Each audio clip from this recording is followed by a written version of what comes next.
There seemed to have been an increase in interest in the Shroud of Turin, and whether it is a human-made artifact or the actual imprint of a dead body coming to life.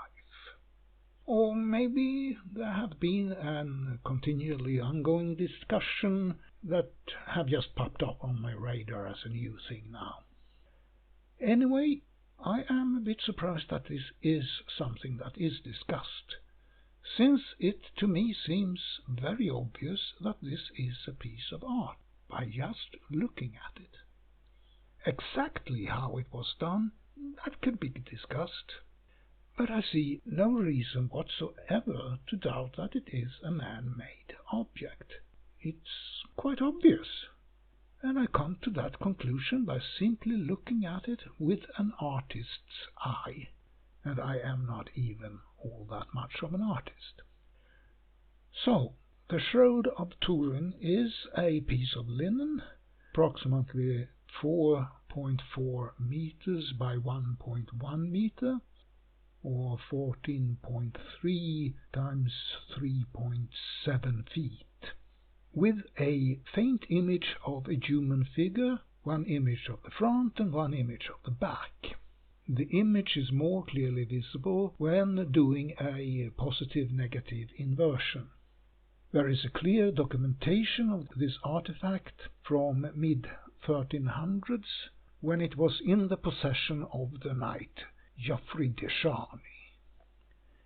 There are earlier mentions of shrouds that might or might not refer to this piece of linen. The supposed shroud was examined by a group of scientists in the 1970s, and they could not conclude how the image was made. It did not seem to be a painting, but rather a discoloration of the fabric itself. None of the scientists, as far as I know, was an artist or a craftsperson, which might have been an asset. There was a radiocarbon dating of a piece of the cloth made in 1988. The result was that the cloth was approximately 700 years old, which would place it at the approximate time of the earliest certain documentation of the artifact's existence.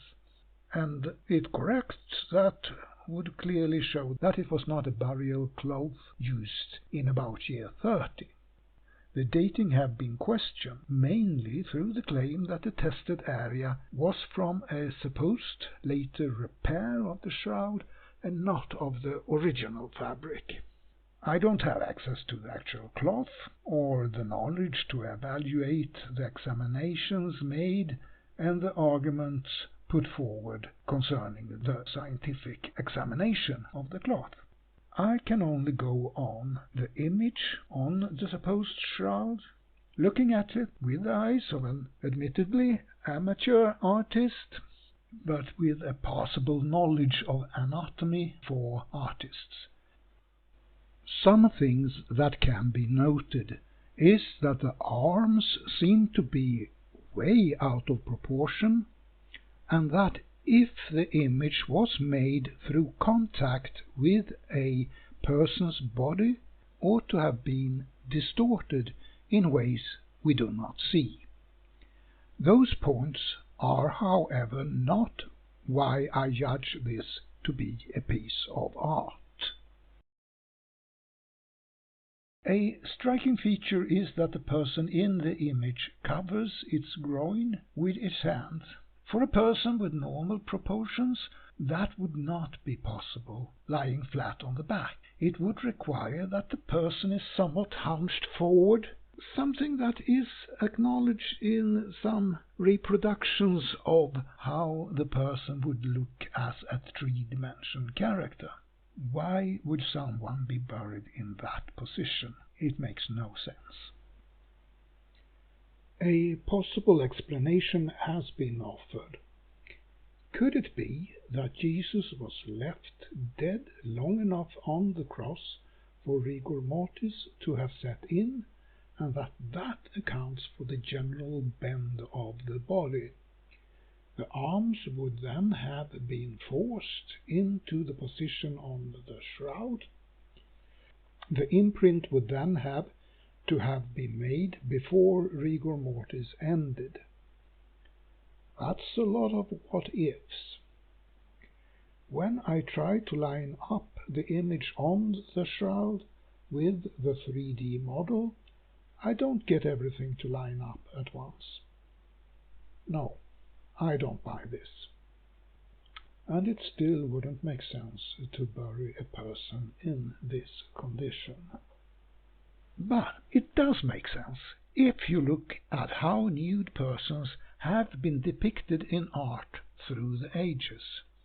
A very common thing is to hide the genitalia in some way, and that is what I would say we have here, a piece of art of a naked man, where the artistic choice have been made to hide the genitalia. To me, this is an unmistakable sign of this being a work of art. We can even find examples of the crossing of arms over the ground while lying flat down on the back in art pieces, something that is only possible if the artist draws from his mind without using an actual model as a reference. So how was the image done? I believe that the best bet is that a bas-relief was used with a rubbing technique using some chemical and/or heat.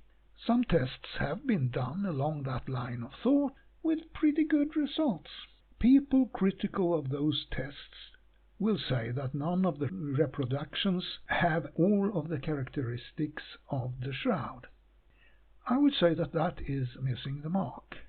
I would see the tests as a proof of concept rather than an attempt to find the exact method to use. Even if the exact method could be found, the result would not be an exact copy of the actual artifact.